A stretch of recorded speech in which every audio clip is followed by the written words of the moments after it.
Short keys भी मैं आपको इंशाल्लाह बल्कि ये दी हुई है, ऑल्ट 1 से लेकर 0 तक है सिंबल्स, फिर आगे equal, minus, greater than, less than, alt equal पे अल्लाह ताला जो है वो उसका शॉर्ट की अल्लाह पड़ा, ठीक है। उसके बाद स्पेलिंग्स हैं, स्पेलिंग्स आप कंट्रोल एल शॉर्ट की से भी चेक कर सकते हैं, वैसे भी यहाँ पे डिक्शनरी अवेलेबल नहीं है, इंग्लिश से रिलेटेड हो तो इंग्लिश की मिल जाएगी।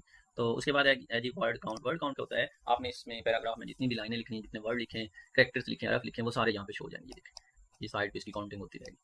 और उसके बाद यूटिलिटीज हम कर रहे हैं, तो ग्रुप अनग्रुप कर सकते हैं, 2-3 टेक्स्ट को ग्रुप करके, जैसे कि हम इसको ग्रुप करना चाहते हैं तो इसको ग्रुप अनग्रुप कर सकते हैं। ऑटो इंडेक्स क्या होता है, कहीं भी आपने कुछ भी किया हुआ है इंडेक्स, तो वो उसको आप क्या कर सकते हैं, इंसर्ट कर सकते हैं, ऑटो इंडेक्स कर सकते हैं, ठीक है। उसके बाद आगे है जी जनरेट इंडेक्स। इंडेक्स आप जनरेट कर सकते हैं, ये क्लिपबोर्ड का ऑप्शन दे रहा है, वो नहीं आ रहा। उसके बाद आगे है जी table of content. Table of content जैसे आपने वर्ड में क्रिएट किए थे, उसके एक पेज के ऊपर, फ्रंट पेज के ऊपर, मास्टर पेज के ऊपर उनके टेबल्स बना सकते हैं, उनकी हेडिंग्स दे के। ये इसके लिए आपको काफ़ी सारी जो है वो टेक्स्ट लिखना पड़ेगा। उसके बाद आगे एडिट लिंक्स, आपने कोई लिंक्स वगैरह अपडेट करने लगाने, तो वो आप यहाँ से कर सकते हैं। ये लैंग्वेज है, यहाँ से